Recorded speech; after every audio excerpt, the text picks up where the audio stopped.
इसका last question है, जल्दी से पढ़ देता हूं। इसमें कहा है आकृति में PQ और RS दो दर्पण हैं जो एक दूसरे के समानांतर रखे गए हैं। एक आपतन किरण AB दर्पण PQ से B पर टकराती है और परावर्तित पथ BC पर चलकर दर्पण RS से C पर टकराती है तथा पुनः CD के अनुदिश परावर्तित हो जाती है।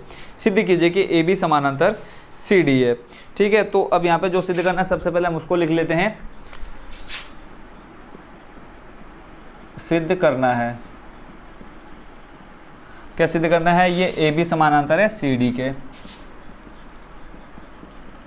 अब ये सिद्ध करना है। अब सिद्ध करने के लिए अब आपको एक चीज़ मैं बता दूं कि ये जो किरण जा रही है वो क्या हो रही है? आपतित हो रही है, यानी ये किरण यहाँ पर क्या हो रही है? इस दर्पण पर। दर्पण मतलब क्या होता है? शीशा।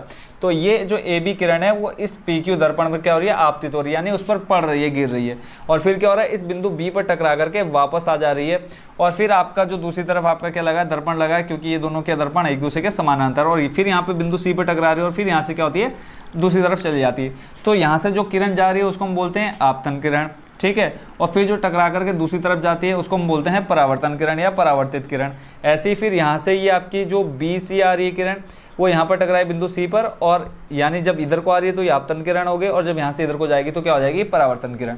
अब आपको एक चीज़ और बता दूं कि आपतन किरण और परावर्तन किरण का मान क्या होता है? बराबर होता है, यानी आने वाली किरण और जाने वाली किरण का मान क्या होगा? बराबर होगा। अब यहाँ पे एक छोटी सी रचना करनी है, आपने क्या करना है? एक लंब डालना है।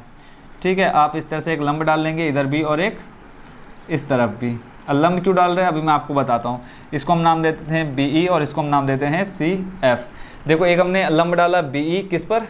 एक जो आपका एक दर्पण है PQ पर, और ऐसे ही एक लंब डाला हमने FC या CF किस पर? एंगल रेखा RS पर या दर्पण RS पर।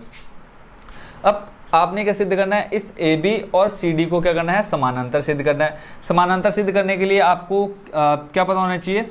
दो तीन चीज़ें मैंने आपको स्टार्टिंग में बताई थी, अगर आपने बेसिक वीडियो देखी होगी, कि अगर आपको पता है यहाँ पर और ये दोनों आपस में क्या है? एकांतर कोण बना रहे हैं। अगर हम इन दोनों को क्या कर दें? बराबर दिखा दें, इस एंगल को और इस एंगल को अगर बराबर दिखा दें तो ये आपस में क्या हो जाएंगे? एकांतर कोण हो जाएंगे। और एकांतर कोण बराबर होने पर क्या होती हैं? दोनों ऋजु रेखाएँ, ठीक है, दोनों ऋजु रेखाएं क्या हो जाती हैं? एक दूसरे के समानांतर हो जाती है। तो सिंपल आपने क्या करना है? इस पहले और दूसरे एंगल को क्या करना है? बराबर दिखाना है। अब बराबर दिखाने के लिए इनको हम क्या कर देते हैं? पहले नाम दे देते हैं। ये आपका हो जाएगा 1, एंगल 1, एंगल 2, एंगल 3 और एंगल 4। ठीक है, अब एक हमने छोटी सी रचना की, पहले हम वो लिख लेते हैं रचना। मेन आपने क्या करना है? इन दोनों को इन दोनों के बराबर दिखाना है, और इसको आप पूरा चाहे तो 1 मान सकते हैं, और हमने इसको अलग अलग क्यों माना अभी आपके समझ में आ जाएगा। रचना हमने क्या डाला? PQ, एक तो हमने डाला PQ पर लंब, कौन सा? BE। ठीक है, PQ पर लंब है BE, और दूसरा है आपका CF किस पर? RS पर। RS पर लंब डाला हमने CF। ठीक है, अब हमें ज्ञात क्या करना है? सिद्ध करना है AB समानांतर CD। तो यहाँ से हम देखो, आपतन किरण, अभी मैंने बताया कि आपतन किरण और परावर्तन किरण का मान क्या होता है? बराबर होता है। तो यहाँ पे हम लिख लेते हैं एंगल 1 बराबर एंगल 2। क्या लिखेंगे हम यहाँ पे? आपतन किरण का मान परावर्तित किरण के बराबर होता है। किरण के बराबर होता है,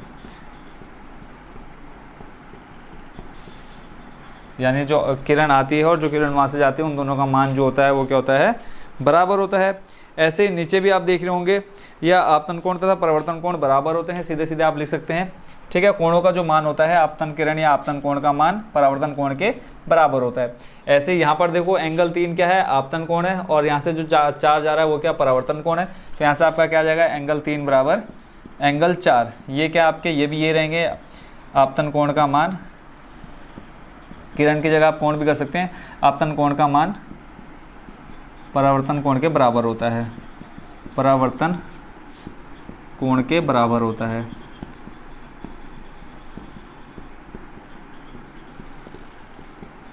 क्वेश्चन जितना बड़ा है बट है इसमें कुछ भी करने जैसा नहीं है। आपतन कोण का मान परावर्तन कोण के बराबर होता है। एंगल 1 बराबर हमने दिखा दिया एंगल 2, और एंगल 3 बराबर एंगल 4 दिखा दिया। अब आपको क्या पता है, अगर मैं बात करूँ सिर्फ यहाँ से, देखो ये आपका क्या है? एक अभिलंब है, और ये भी क्या है? ये भी क्या है? अभिलंब है। अभी मैं सिर्फ इन दोनों को ले रहा हूँ। जो आपका BE है मैंने इसको खींच दिया BE। ठीक है, इसको मैं अलग से दिखा देता हूँ ताकि आप अच्छे से समझ जाए। और ऐसे ही आपका दूसरा है कौन सा? EC।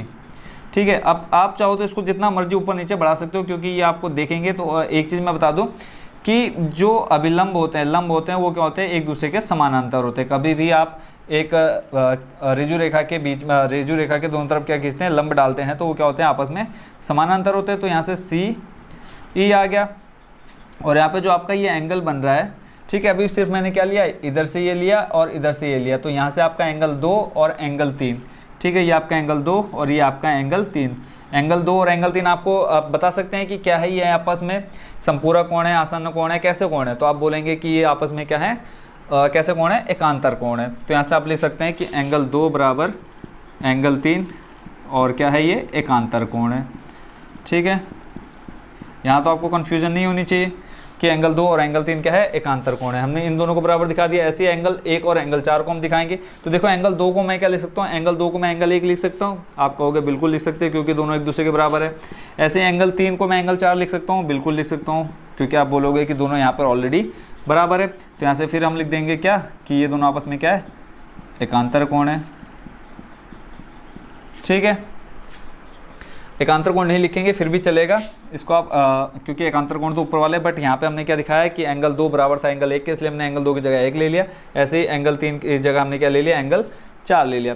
इसको हम ले लेते हैं समीकरण 1, नीचे वाले को मान लेते हैं समीकरण 2। तो यहाँ से हम दोनों को क्या करते हैं, जोड़ देते हैं। समीकरण 1 व 2 को जोड़ने पर, समीकरण 1 व 2 को जोड़ने पर अब देखो यहाँ से आपका ये कंप्लीट बन जाएगा, यानी ये वाला एंगल और ये वाला एंगल आपका कंप्लीट हो जाएगा। और क्या बन जाएंगे, एकांतर कोण बन जाएंगे। और एकांतर कोण मैंने स्टार्टिंग में बताया था कि अगर दोनों एकांतर कोण क्या है, बराबर हैं, तो दोनों रेखाएं आपकी क्या हो जाएगी, समानांतर हो जाएंगी। तो समीकरण 1 व 2 को जोड़ने पर देखो यहाँ से 1 और 2 को जोड़ोगे तो एंगल 1 प्लस एंगल 2 आ जाएगा। ऐसे ही बराबर की जो इस साइड है, angle 3 plus angle 4। Angle 1 plus angle 2 को आप क्या लिख सकते हो, देखो एंगल 1 प्लस एंगल 2 को ABC लिख सकते हैं आप। देखो यहाँ से अगर मैं बात करूँ, अब देखो ये वाला हिस्सा मिट गया यहाँ से। अब यहाँ पे आपका एंगल 1 और एंगल 2 आपका कंप्लीट क्या बन जाएगा, ये ABC। ठीक है, और ऐसे ही आपका ये वाला हिस्सा मिट जाएगा और आपका ये बचेगा कौन सा, D वाला। तो ABC यानी एक एंगल आ जाएगा B। मैंने आपको बताया कि जो एंगल बीच में रहेगा वही आपका मेन रहेगा, तो यानी एंगल ABC हो जाएगा किसके बराबर, एंगल BCD के, BCD के, यानी एंगल B बराबर हो जाएगा एंगल C के। तो यहाँ से देखो आप लिख सकते हैं एंगल ABC बराबर हो जाएगा एंगल किसके, BCD के। और ये आपस में क्या है, एकांतर कोण है, एकांतर कोण है। ठीक है, और अब आपको पता है कि अगर एकांतर कोण आ जाता है, अगर एकांतर कोण क्या है, आपस में दोनों बराबर होते हैं, तो जो दोनों रेखाएं होंगी वो आपकी क्या हो जाएंगी, क्या होंगी, समानांतर हो जाएगी। तो यहाँ पे लिख देंगे, यहाँ एकांतर कोणों का एक युग्म बराबर है। लिख देंगे हम यहाँ एकांतर कोणों का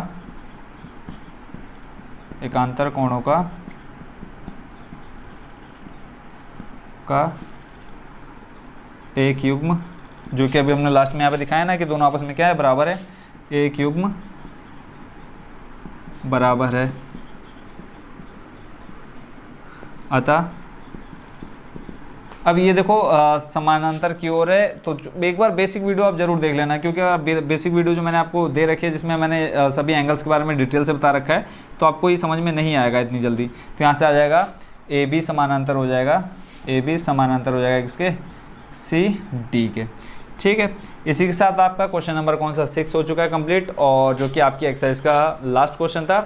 तो एक्सरसाइज भी आपकी हो चुकी है कंप्लीट, कौन सी 6.2। तो आई होप पूरी एक्सरसाइज को आपने अच्छे से समझ लिया होगा। अगर फिर भी कोई भी क्वेश्चन या कोई भी लाइन आपको या कोई भी पॉइंट आपको समझ में नहीं आया, तो एक कमेंट बॉक्स में प्यार से कमेंट डाल देना कि सर ये स्टेप हमको समझ में नहीं आया, तो मैं इसको और अच्छे से आपको क्या बता दूंगा, उसकी डिटेल्स से और जानकारी दे दूंगा और अच्छे से एक्सप्लेन कर दूंगा। तो मिलते हैं बच्चों नेक्स्ट वीडियो में नई एक्सरसाइज के साथ। Thank you so much watching for this video.